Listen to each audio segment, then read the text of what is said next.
أعوذ بالله من الشيطان الرجيم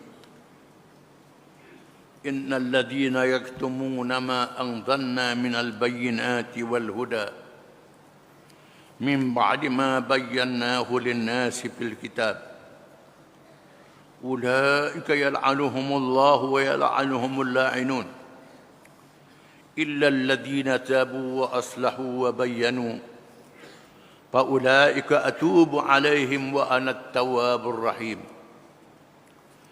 إن الذين كفروا وماتوا وهم كفار أولئك عليهم لعنة الله والملائكة والناس أجمعين خالدين فيها لا يخفف عنهم العذاب ولا هم ينظرون.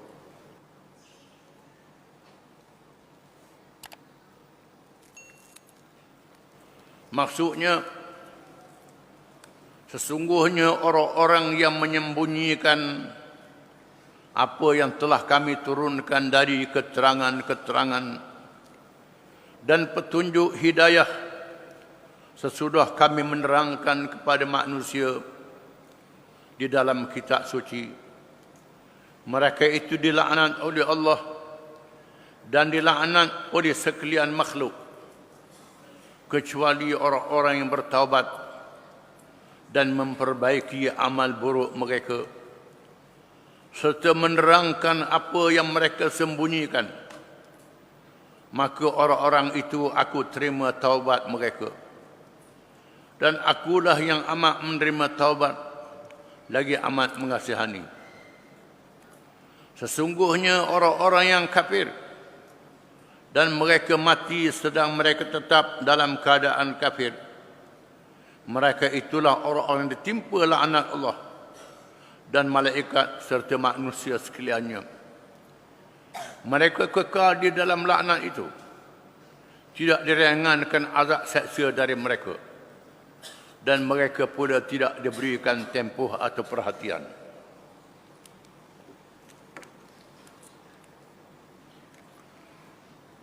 Ayat yang pertama daripada yang kita baca, innal ladzina yaktumuna ma anzalna minal bayyinati wal huda min ba'di ma bayyanahu lin-nasi fil kitab ulaika yal'anuhumullahu wa yal'anuhumul la'inun. Sesungguhnya orang-orang yang menyembunyikan apa yang telah kami turunkan daripada segala keterangan dan petunjuk di dalam kitab itu, setelah nyata kepada manusia akan kitab yang wajib dinyatakan kitab itu pada manusia, ditujukan awalnya pada ulama-ulama ahli kitab, pendeta-pendeta Yahudi, ulama-ulama Yahudi dan Nasrani.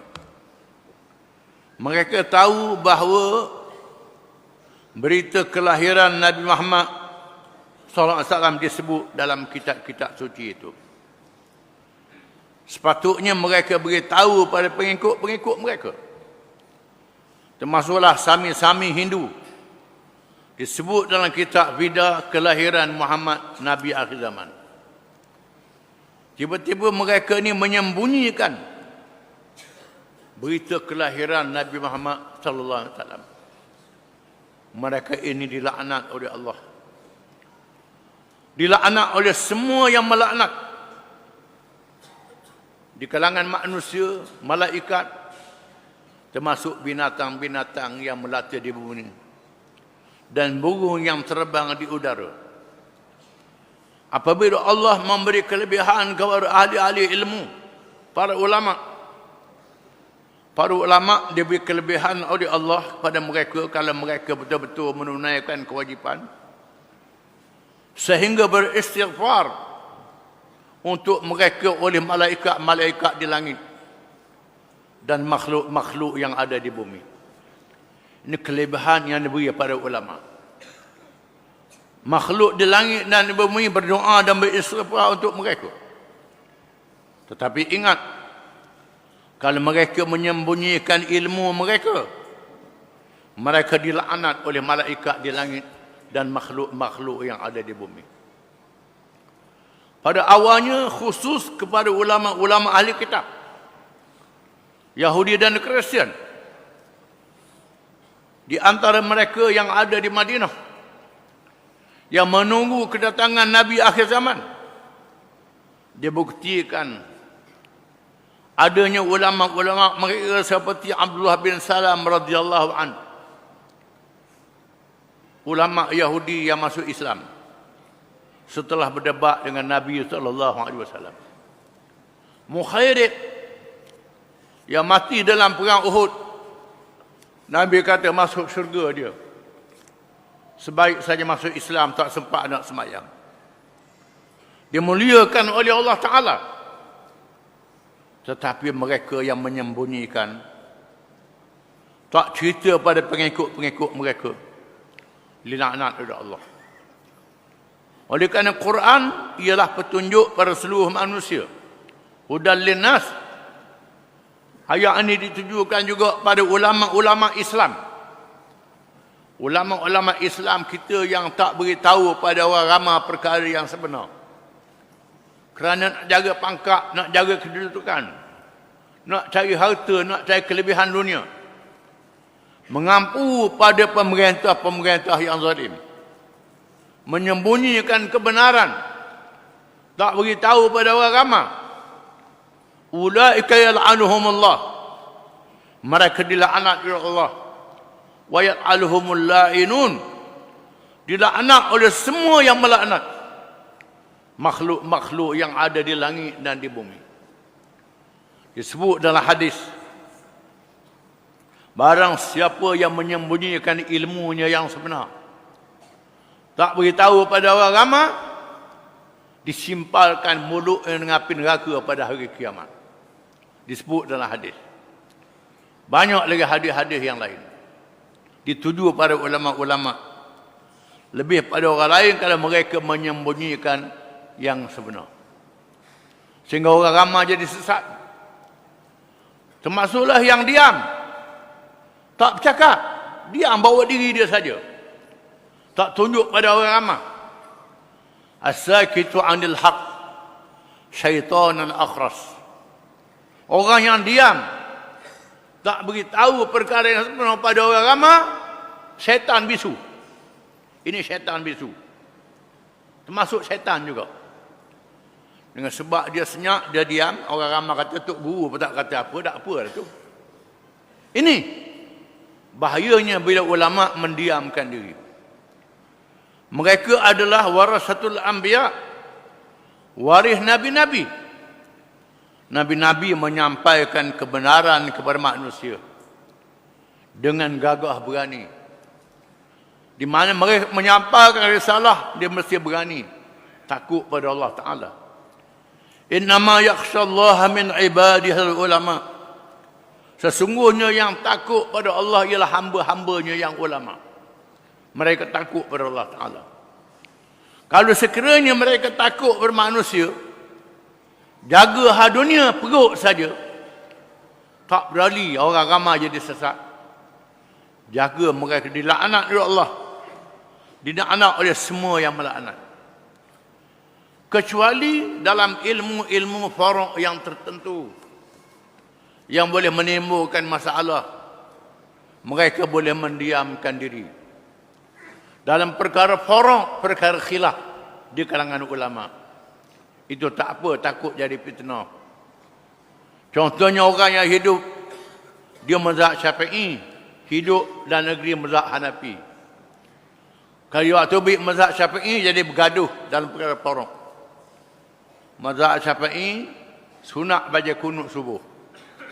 Mazhab lain kata bid'ah baca kunut subuh.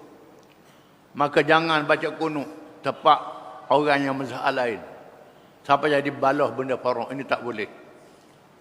Begitulah orang yang bermazhab lain mari dekat mazhab Syafi'i, walaupun dia tahu mazhab Syafi'i ini ada kelemahan dia. Oleh kerana orang ramai sudah sebati dengan mazhab Syafi'i, tak tahu benda-benda faraq, tak tahu je, dia bawa tubik benda-benda khilaf. Jadi bergaduh orang ramai, membawa fitnah. Yang macam ni kena sembunyi, tak apa. Imam Syafi'i pergi ke Iraq. Semayang di Iraq, Imam Syafi'i tak baca kunut. Padahal Imam Syafi'i kena baca kunut. Imam Syafi'i tak sujud sahwi. Tak baca kunut, tak sujud sahwi. Ditanya pasal apa? Tak baca kunut, tak sujud sahwi. Syafi'i kata menghormati Abu Hanifah. Menghormati Abu Hanifah. Maka aku tak baca kunut, tak sujud sahwi kerana hormat di sini Imam Abu Hanifah. Anak-anak murid yang menghormati mereka. Jadi masalahnya hak yang jenis tak tahu keahlian lebih daripada Imam Syafi'i lagi. Lebih pandai daripada Imam Syafi'i lagi. Duduk balah bab-bab yang macam ni. Duduk balah bab niat. Berlapak niat. Mazhab Syafi'i sunat berlapak dengan niat. Usalli fardhu zuhri. Aku sembahyang fardhu zuhur. Sebut 4 rakaat pula kerana Allah Taala pula sebut dalam lapak lillahi taala. Mazhab lain kata tidak. Niat dalam hati tidak berlafaz. Nabi tak berlafaz dengan niat. Syafi'i kata berlafaz boleh menolong mendapatkan niat. Berlafaz. Setengah tu berlafaz dah. Takbir kali lagi pula. Takut tak sah. Ini celaru was-was. Syaitan masuk pula situ pula. Syaitan masuk situ pula. Bila sudah berlapak, sudah ada lah Allahu Akbar. Nak mari telitah, nak masuk. Jadi teruslah. Jangan ikut syaitan. Niatnya sudah ada. Sebab begitu jadi was-was pula. Ada ulama mengatakan tak perlu berlafaz. Jadi ada pula ulama yang tulis kitab pula. Yang berlapak dengan niat ni sesak, kata dia. Sampai sesak benar pula. Jangan kata sampai sesak. Tidak, itu masalah faraq, masalah cabang. Masalah cabang saja. Bila ada orang mati, ada ulama talqin. Ada ulama baca doa tak talqin. Ini khilaf ulama. Benda yang macam ni jangan balah. Nak talqin sampai 24 jam pun. Nak baca doa lapangnya mana pun. Baca doa lah. Jangan berkelahi dalam bab ini. Ini termasuk masalah faraq, masalah cabang. Jadi mereka yang tahu dalam masalah faraq ini, kalau menimbulkan masalah dalam masyarakat, dia tak bercakap. Ini diizinkan oleh syarak. Kerana nak jaga, jangan berlaku fitnah. Bahkan terdapat perkara besar. Bila Nabi menawan Mekah dengan sahabat-sahabat dia, Nabi bersabda, dia dengar oleh Aisyah radhiyallahu anha, sebenarnya aku niat nak roboh Kaabah ni. Nak buat baru. Kerana bangunan yang ada ni, bangunan yang dibina oleh orang musyrikin. Aku nak supaya bangunan seperti dibina oleh Nabi Ibrahim AS. Oleh kerana mereka ni baru saja masuk Islam. Mereka sangat bergantung dengan Kaabah. Maka aku tak arah rombok Kaabah ini, biar begitulah. Biar mereka masuk Islam dulu. Maka aku tidak buat sebagaimana yang aku mahu, kata Nabi. Ini termasuk dalam nak jaga jangan jadi fitnah dalam masyarakat. Masyarakat yang baru masuk Islam, ada benda-benda yang dia tak tahu lagi. Biarkan begitu. Contohnya zaman dulu, ikut adat agama Hindu, bila lepas buat padi, sembelih kambing, pala tanah dalam tanah, beri makan ke jin. Jin tak mahmah pala tu pun. Tanah dalam tanah pala tu. Semua puji atu dan syaitan. Lalu ulama kata jangan buat semua ni, tak boleh, haram.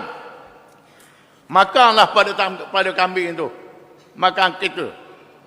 Sembelih kambing, pada kambing beri ketuk guru. Sedap ketuk guru lah. Jangan makan ketuk guru. Ketuk lebah. Itu perubahan. Ada pula yang kata buat majlis doa-doa ni bid'ah. Dia tidak tahu pendekatan pendakwah-pendakwah zaman dulu. Nak menghapuskan benda yang mungkar ini tidak mudah. Ditukar dengan perkara baru, walaupun perkara itu tak ada dalam hadis. Tetapi supaya jangan mengejut, mereka meninggalkan adat-adat jahiliah ini. Dibuatlah puja tukar dengan doa, walaupun Nabi tak buat benda tu. Tapi ditukar dengan doa, nak ganti benda yang jahiliah dengan benda baru. Hal-hal yang macam ni nak mengelak daripada fitnah. Kena faham. Jadi menyembunyikan ilmu ni kena tengok pada tempat. Apa yang disebut dilaknat oleh Allah ni ialah perkara yang boleh menimbulkan kebenaran, menimbulkan penyelewengan, kemungkaran, maksiat dan dosa. Pemerintah meninggalkan hukum Islam, meninggalkan hukum syarak. Ulama-ulama mendiamkan diri, tak beritahu pada orang ramai. Pemerintah yang zalim, yang tak betul, tak beritahu pada orang ramai. Ini silap. Bila orang ramai jadi sesak dengan sebab ulama tak beritahu, ulama macam dilaknat oleh Allah. Dilaknat oleh semua yang melaknat.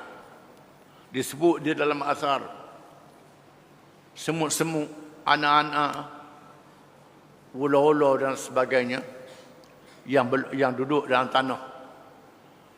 Bila kemarau tak turun hujan, mereka dalam kekeringan.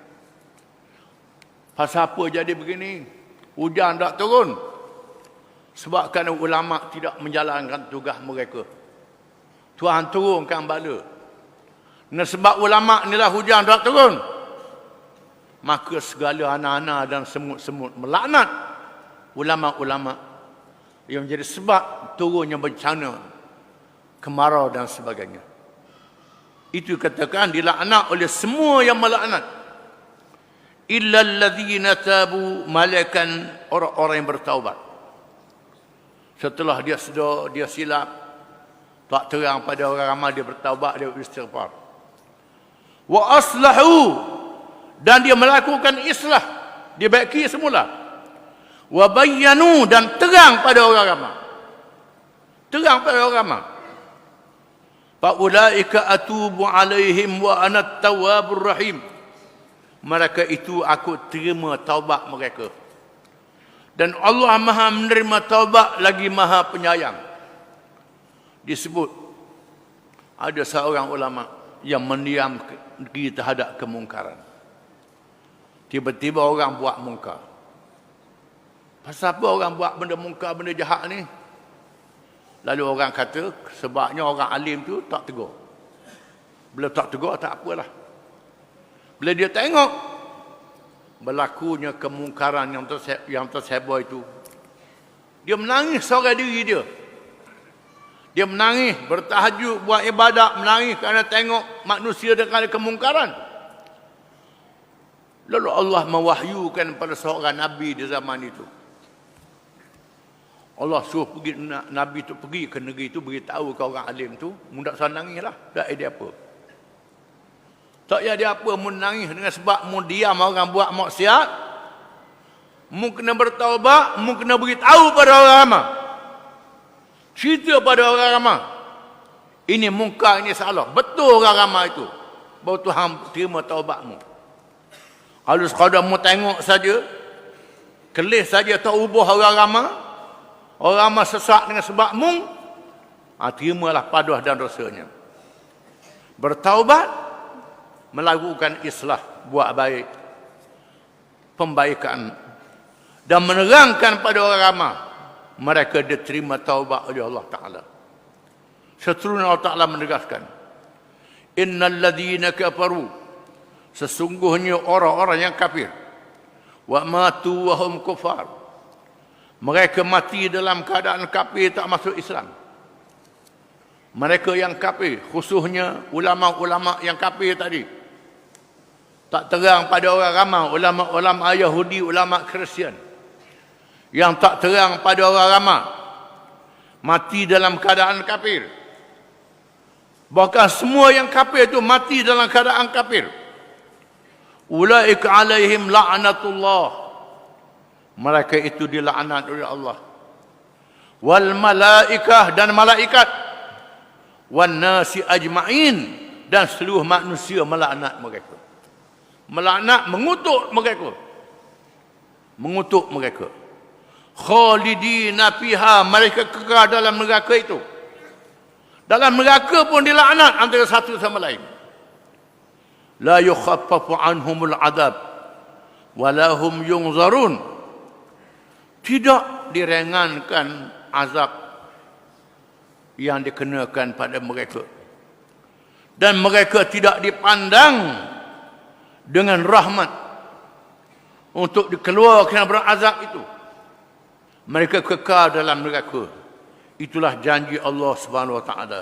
Wallahu a'lam.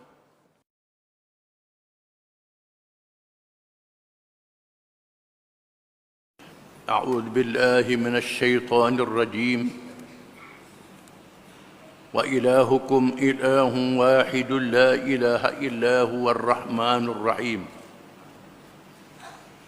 Inna fi khalqis samawati wal ardh واختلاف الليل والنهار والفلك التي تجري في البحر بما ينفع الناس وما أنزل الله من السماء من ماء فأحيا بالأرض بعد موتها وبث فيها من كل دابة وتصريف الرياح والسحاب المسخر بين السماء والأرض لآيات لقوم يعقلون. ومن الناس من يتخذ من دون الله أندادا يحبونهم كحب الله والذين آمنوا أشد حبا لله ولو يرى الذين ظلموا إذ يرون العذاب أن القوة لله جميعا وأن الله شديد العذاب.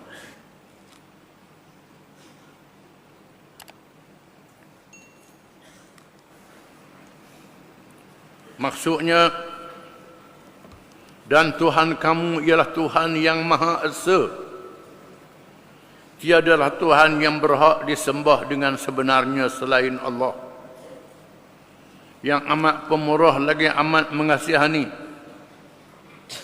Sesungguhnya pada kejadian langit dan bumi dan pada pertukaran malam dan siang dan pada kapal-kapal yang berlayar di laut dengan membawa benda-benda yang bermanfaat kepada manusia. Demikian juga pada air hujan yang Allah turunkan dari langit. Lalu ia hidupkan dengannya tumbuh-tumbuhan di bumi sesudah matinya, serta ia biarkan padanya dari berbagai-bagai jenis binatang. Demikian juga pada peredaran angin dan awan yang tunduk kepada kuasa Allah, terapung-rapung di antara langit dan bumi.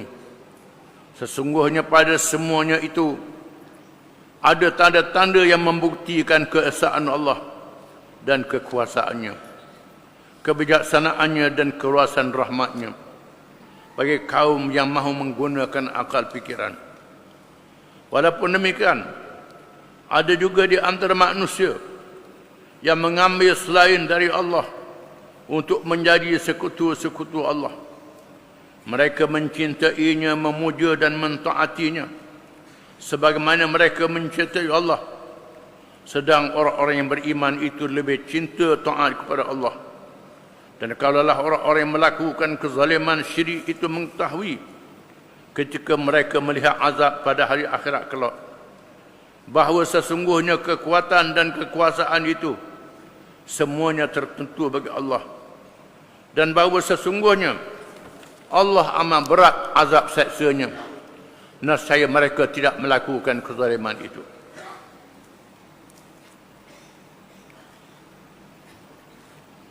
Ayat yang kita baca ini menyatakan tauhid, kepercayaan mengesahkan Allah Subhanahu wa taala, yang menjadi dasar perjuangan kepada semua nabi-nabi dan rasul-rasul alaihi wassalatu wassalam. Sejak Nabi Adam sehinggalah Nabi akhir zaman Muhammad, Nabi akhir zaman alaihi wassalatu wassalam. Allah Ta'ala menegaskan, "Walaqad ba'atsna fi kulli ummatin rasulan an ya'budullah wajtanibut taghut." Dan sesungguhnya kami bangkitkan kepada tiap-tiap umat itu akan rasul. Dan rasul itu menyeru kaum dia supaya mengabdikan diri kepada Allah sahaja dan jauhkan diri daripada semua yang lain yang melampaui batas Allah yang disebut taghut. Sama ada patung, berhala, manusia, jin dan syaitan dan sebagainya. Hendaklah ditolak perhambaan hanya kepada Allah Subhanahu wa taala sahaja dalam mengerjakan ibadat, termasuk dalam mengerjakan kehidupan kita sehari-hari. Mesti taat kepada peraturan Allah. Jangan pandai-pandai menyembah yang lain daripada Allah, dan pandai-pandai mengadakan undang-undang dan peraturan yang tidak diizin oleh Allah Subhanahu wa taala.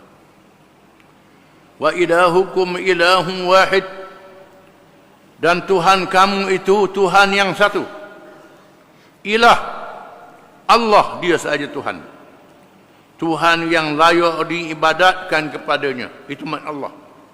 Rabb, alhamdulillah rabbil alamin, Tuhan yang mentarbi alam, yang mengurus alam, yang mempunyai peraturan. Ilah, Tuhan yang layak disembah.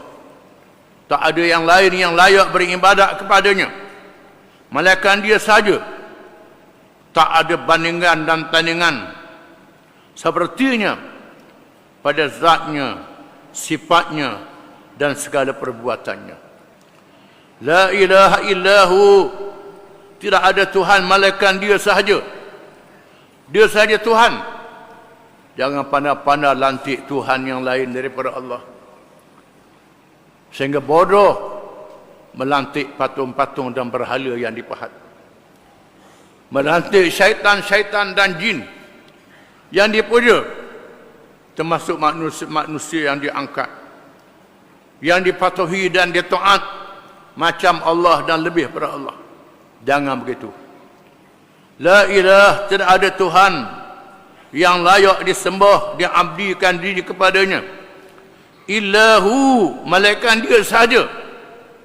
Ar-Rahmanur Rahim, Tuhan yang maha pemurah lagi maha penyayang, Tuhan yang maha memberi rahmat. Ar-Rahman, memberi rahmat dunia dan akhirat. Ar-Rahim, rahmatnya di hari akhirat kelak. Ar-Rahim, rahmat pada orang Islam. Ar-Rahman, rahmat pada orang Islam dan orang kafir di atas dunia ini. Itu rahmat Allah Ta'ala yang tidak ada bandingan dan tidak ada tandingan.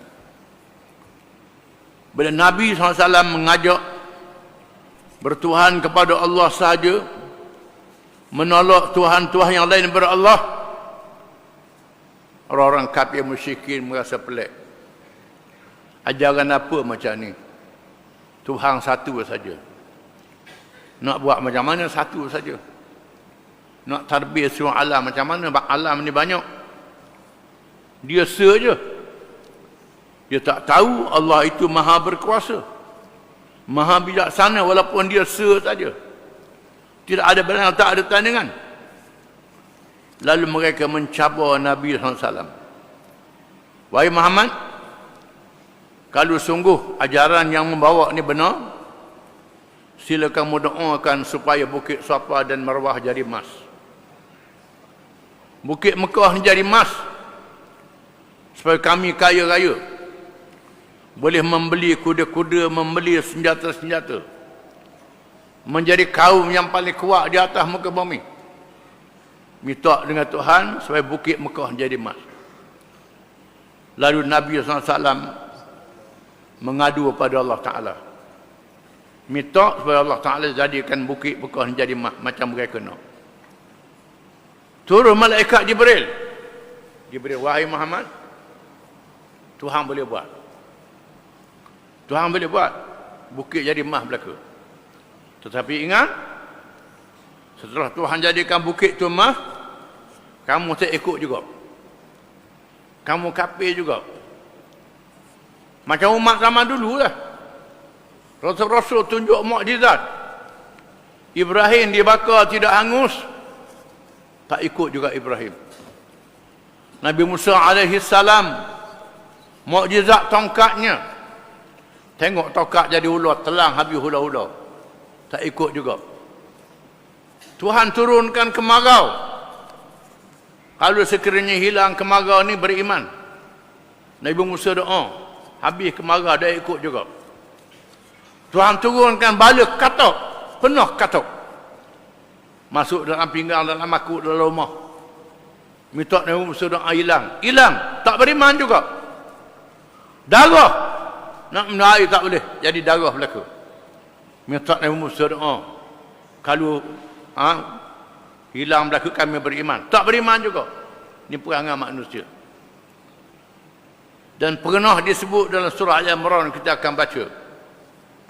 Hawariyun, sahabat-sahabat Nabi Isa alaihi salam. Minta Nabi Isa doa pada Allah Ta'ala, Tuhan turunkan hidangan dari langit. Kami nak makan. Hidangan makanan yang lazat. Kami nak makan, nak jamu puak-puak kita. Kami dah beriman, kami dah percaya, tak apa. Nabi Isa pun berdoa pada Allah Ta'ala, Tuhan kata aku turunkan hidangan itu. Tuhan turunkan hidangan itu. Makanan yang lazat. Kita akan baca cerita dalam surah Al-Ma'idah, surah hidangan. Tuhan kata, ingat, kalau kamu lawan, lepas pada aku turunkan tanda-tanda yang hebat ini, kamu diseksa berkali ganda daripada kaum-kaum yang lain.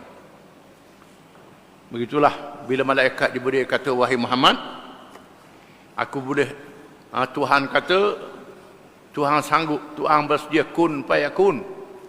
Tuhan kata jadi. Maka bukit Mekah jadi emas. Tetapi jaga, kalau tak beriman, akan diazab dengan azab yang tidak pernah diberi kepada kaum yang lain. Rasulullah kata jangan. Tak apalah. Tak payahlah jadi emas tu. Aku sanggup bersabar.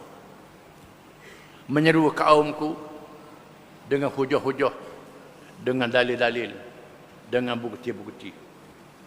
Tak apalah, tak payah bukit jadi emas. Jangan turun azab. Memang hari ni pun ada orang nak tengok selalu tanda-tanda. Kalau sekiranya Islam ni betul, tak ikut Islam, panas lituah selalu. Kalau tak ikut Islam, jadi begini-begini. Minta. Tak boleh. Allah Ta'ala boleh buat. Ada pun umat Muhammad sallallahu alaihi wasallam, Allah Ta'ala tangguh supaya mereka melihat dalil-dalil kekuasaan Allah. Allah menurunkan dalil. Inna fi khalqis samawati wal ard. Sesungguhnya pada kejadian segala langit dan bumi. Allah Ta'ala jadikan langit. Dalam kawasan langit itu bulan, matahari, bintang-bintang cakrawala. Yang tak masa manusia nak bilang, tak tahu. Macam pasir, lebih pada pasir lagi. Yang bergerak di angkasa yang luas, yang tidak berlaga di antara satu sama lain. Mereka yang mengkaji ilmu falak, ilmu bintang ni menyaksikan kebesaran Allah daripada bintang cakrawala di langit, dan bagaimana peredaran bulan mempengaruhi pasang surut laut. Pasang surut laut mengikut peredaran bulan. Masa bulan tak ada, pasang besar. Bulan purnama, pasang besar. Di antaranya berlaku dua pasang. Dua pasang. Pasang kecil, dua kali pasang dan dua kali surut kepada laut. Mereka yang ke laut tahulah. Boleh dilihat kepada bulan yang ada di langit. Bila bulan kecil, berlaku pasang besar. Bulan purnama, pasang besar. Mereka yang tak duduk di laut tak tahu benda ini. Arus ke timur dan ke barat. Tanda kebesaran Allah Ta'ala. Mereka yang mengkaji dengan alat-alat yang ada pada hari ini, jarak bintang di langit itu berjuta-juta tahun jauhnya. Juta tahun perjalanan cahaya. Sangat luas. Sangat jauh. Bumi tempat kita duduk ni sangat kecil. Wal ardi, dan pada kejadian bumi. Tempat kita berpijak ini. Ahli-ahli kaji bumi mengatakan dalam perut bumi ni ada macam-macam. Bukan saja ada batu, ada belerang. Ada petrol, ada gas. Ada api. Dalam bumi yang luas ini ada lautan api. Lautan minyak. Kalau boleh manusia nak banyak minyak tu. Tuhan beri sikit saja minyak itu. Di bawah sana mungkin lautan. Bila tiba masanya manusia pergi korek. Manusia mereka alat-alat senjata yang meretakkan bumi. Bumi akan meletup. Berlakunya hari kiamat. Allah Ta'ala jadikan itu semua kerana ada kaitan dengan peredaran yang dijadikan oleh Allah. Ada bateri, jadi bateri kepada pusingan bumi. Perjalanan alam ini. Waqtilafil laili wan nahar, dan perbezaan dia antara siang dan malam. Kadang-kadang siang panjang pada malam. Kadang-kadang malam siang panjang pada siang. Ini berlaku. Tempat kita ni tak ada beza macam mana. Beza berapa minit saja. Dan negeri sebelah kutub utara, kutub selatan, di Eropah, di Australia, bezanya besar. Kadang-kadang kalau musim panas, siangnya 20 jam. Malamnya 4 jam saja. Waktu malamnya 20 jam. Siangnya 4 jam je, sikit sangat. Kalau puasa sebetul je. Itu dia berlaku. Negeri yang belah-belah Eropah, belah kutub utara. Kawasan yang lebih jauh lagi, kadang-kadang 15 hari siang, 15 hari malam. Matahari pusing begini. Siang sama dalam masa berapa hari akan berlaku. Silih berganti siang dan malam. Dengan sebab itu, pada masa berlakunya fitnah Dajjal, sehari macam setahun, sehari macam sebulan, sehari macam seminggu, sehari macam hari-hari biasa. Sahabat tanya, ya Rasulullah, sehari macam setahun tu nak semayang macam mana? Kerana sahabat duduk fikir pasal semayang. Nabi kata semayang ikut waktu, tidak ikut lagi peredaran matahari. Bila berlaku begitu. Begitulah mereka yang duduk di sebelah utara dan selatan dunia ni. Perhitungan semayangnya, ambil kaedah negeri yang paling dekat. Jangan ikut. Kalau sekiranya negeri yang duduk siangnya sejam saja, malamnya 23 jam, puasa sebetul sangatlah. Puasanya kena jadi begitu. Subuhnya panjang sangat. Kena ambil kaedah negeri yang paling menasabah dengan negeri dia. Tak boleh pakai kaedah matahari lagi. Berlakunya siang dan malam yang berbeza. Allah Ta'ala jadikan demikian. Berkait dengan masuk dan putiknya buah. Berbunga dan berbuah. Berkait dengan musim-musim yang berlaku dalam dunia. Ada musim ni buah ni, musim ni buah ni. Berkait dengan cuaca. Semua ada kaitan. Itu semua menunjukkan Rabbil Alamin, Tuhan yang mentarbiyah alam ini. Tanda kekuasaan Allah.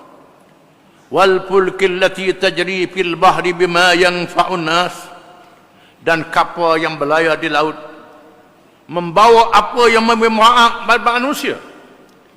Kapal yang besar sampai ribu-ribu tan berat kapal ni. Boleh terapung di atas air yang lembek. Tak tenggelam kapal itu. Hari ini pula kapal terbang pula. Boleh terbang di atas udara dalam keadaan terapung. Begitu rupa. Ini semua kekuasaan Allah. Allah Ta'ala beri mereka. Allah Ta'ala sebut dalam Quran, kenderaan ini bukan saja laut, termasuklah kenderaan yang lain.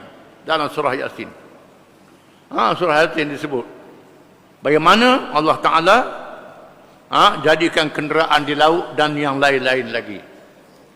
Wa min mislihi ma yarkabun, dan seumpamanya kamu naik di atas kenderaan itu. Dia masuk kapal terbang.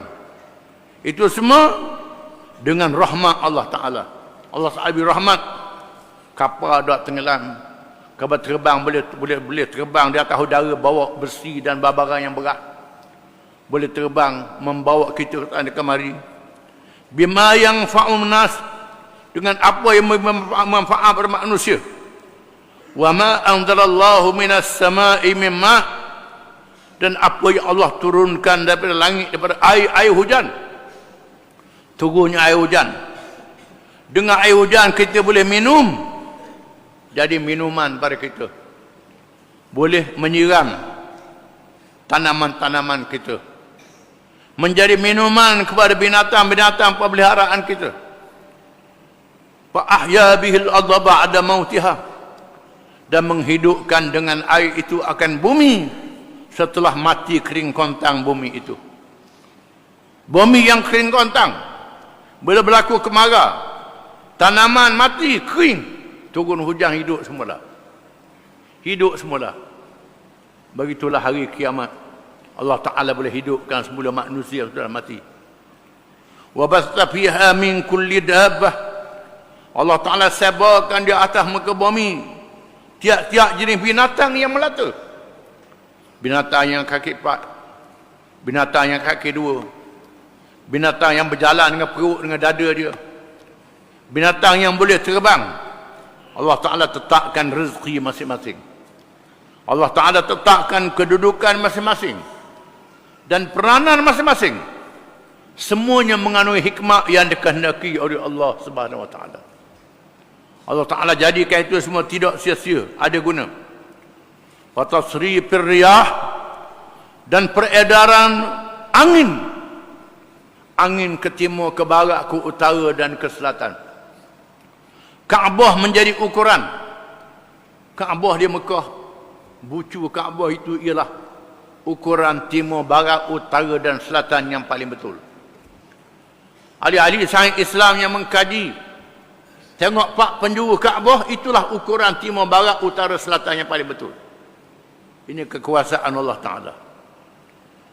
Di mana angin timur, angin barat, angin utara, angin selatan mengikut penjuru-penjuru Kaabah itu.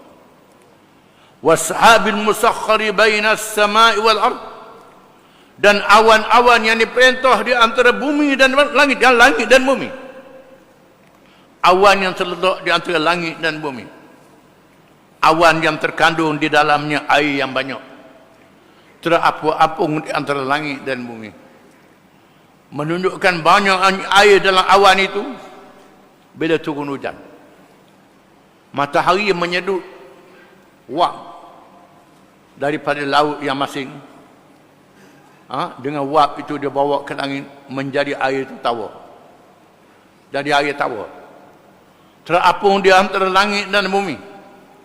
Kumpulan awan ialah kumpulan air yang banyak yang diproses dengan kuasa Allah Ta'ala menjadi air tawar daripada air masin. Jadi air tawar. Banyaknya air dalam awan itu bila turun hujan, tenggelam negeri. Bukan kampung boleh tenggelam, negeri boleh tenggelam.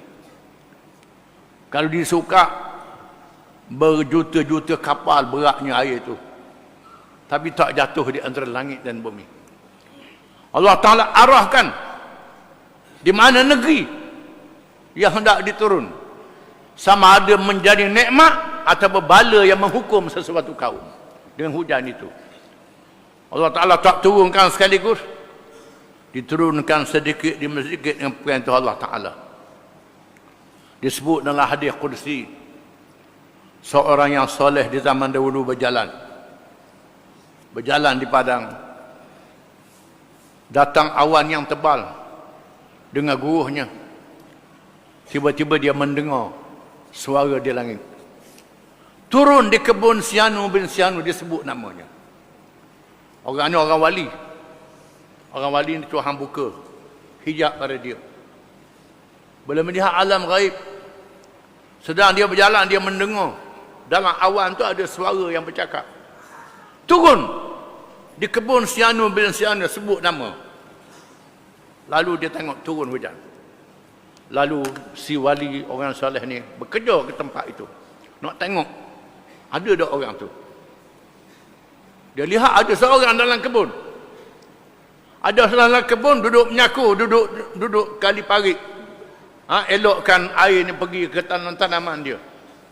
Lalu dia tanya, mu nama apa? Mu nama apa? Orang tu jawab, nama saya begini-begini. Dia kata, aku dengar nakmu dalam awan. Namamu disebut dalam awan di langit. Tuhan suruh turunkan.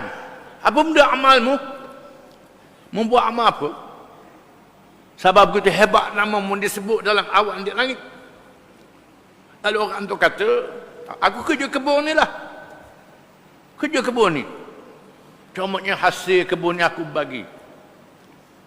Satu bahagian hasilnya aku taruh untuk makan keluarga dan anak-anak aku. Satu bahagian aku jadikan untuk benih. Satu bahagian aku sedekahkan pada orang. Aku bagi 3.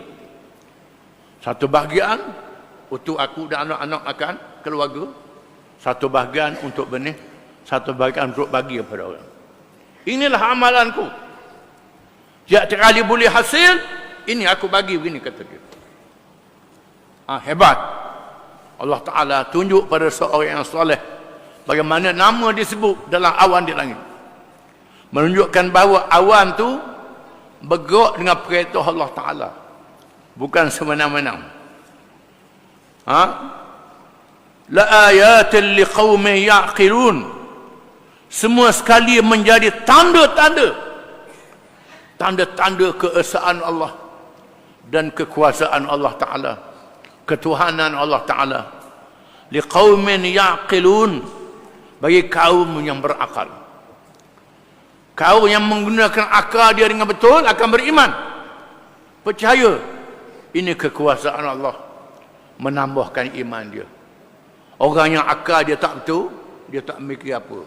Ujang-ujang lah. Ribut-ribut lah. Tengok-tengok lah. Ke makan je. Lepas makan tidur kerja, makan tidur kerja. Tak fikir tentang kekuasaan Allah, kebesaran Allah dan taat pada Allah Ta'ala. Fikirnya makan tidur je. Makan tidur kerja, dijaga tidur, begitu je. Tak ada beza dengan binatang. Binatang pun ingat Tuhan juga. Kalau manusia tak ingat Tuhan, manusia itu lebih teruk daripada binatang lagi. Wa minan nasi man yattakhidhu min dunillahi andada. Dan di kalangan manusia itu ada orang yang mengambil Tuhan-Tuhan yang lain daripada Allah. Melantik Tuhan-Tuhan yang lain daripada Allah. Sekutu-sekutu bagi Allah. Yuhibbunahum kahubbillah. Mereka mengasihinya macam kasih kepada Allah. Duduk ingat, iblis syaitan itulah menyebabkan ikan banyak di laut.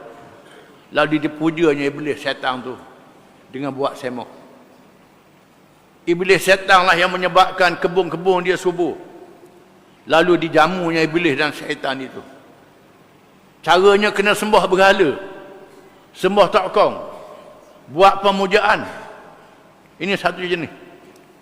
Sejenis manusia pula, orang itulah yang menyebabkan beri batuan ke dia. Dia boleh senang boleh hidup ni sebab batuan orang tu lah. Kalau duduk kerana batuan orang tu susah kita ni. Lupa pada Allah Ta'ala yang memberi rezeki pada dia. Tak ingat pada Allah Ta'ala, dia nampak orang je. Tak fikir tentang Allah Ta'ala. Allah Ta'ala tu Ar-Razzaq yang maha memberi rezeki. Dia nampak yang beri rezekinya bukan Allah Ta'ala, orang. Sianu bersianu, orang ni yang beri rezeki kepada dia. Lupa pada Allah Ta'ala. Di sinilah disunat bila kita makan bismillahirrahmanirrahim. Allahumma barik lana fi ma razaqtana wa qina adzabannar. Wahai Tuhan, berkatilah pada kami yang telah beri rezeki kepada kami. Peliharakan dari azab neraka. Sudah makan, alhamdulillah, memuji Allah Ta'ala. Ingat pada Allah Ta'ala. Walaupun kita baca, sebut alhamdulillah, tapi ada juga syirik dalam hati. Duk nampak, berah ni sebab orang beri batuan lah. Sianu lah tolong. Kalau tak sabit dia, susah kita ni. lalu meninggalkan hukum Allah Ta'ala, meninggalkan agama Allah Ta'ala kerana kasih pada yang lain daripada Allah Ta'ala, lebih daripada kasih kepada Allah Ta'ala lagi. Patutnya kasih kepada Allah Ta'ala. Allah Ta'ala menyebut, walau yara alladhina zalamu idh yarawna al-'adab anna al-quwwata lillahi jami'a wa anna Allah syadidul 'adab. Dan kalaulah orang-orang yang zalim itu pada hari kiamat nanti mereka melihat azab, mereka melihat neraka. Bila mati baru sedar tengok neraka, nampak neraka. Annal quwwata lillahi jami'a, bahawa dia tahu kekuatan itu sebenarnya ialah milik Allah Ta'ala semuanya. Semuanya milik Allah Ta'ala. Dengan sebab itulah ayat sebelum daripada ini disebut, kalau kita mengalami bencana kematian, bencana hasil, bencana buah-buahan, bencana apa saja dalam kehidupan kita, harta kita, kena sebut inna lillahi wa inna ilaihi raji'un. Sesungguhnya kami milik bagi Allah dan kami balik pada Allah Ta'ala. Semua tak milik Allah Ta'ala mereka. Itu Tuhan suruh kita sebut atas dunia. Tetapi ada orang atas dunia ni dah ingat pada Allah Ta'ala. Dia ingat makhluk yang beri ke dia, bukannya Allah Ta'ala. Bila mati baru tahu idh yarawna al-'adab alladzina zalamu, mereka yang zalim, menunjukkan syirik, zalim yang paling besar, melantik Tuhan yang lain daripada Allah, menganggap yang lain daripada Allah, menyebabkan kita senang-lenang lupa pada Allah Ta'ala. Itu paling zalim, paling zalim. idh yarawna al-'adab, bila mereka tengok adab neraka, annal quwwata lillahi jami'a, baru dia tahu kekuatan itu semuanya milik Allah. Wa anna Allah syadidul azab, dan Allah itu sangat dahsyat azab seksanya terhadap sesiapa yang melawan, yang melantik Tuhan lain daripada Allah. Na'udzubillahi minasy syirik. Wallahu a'lam.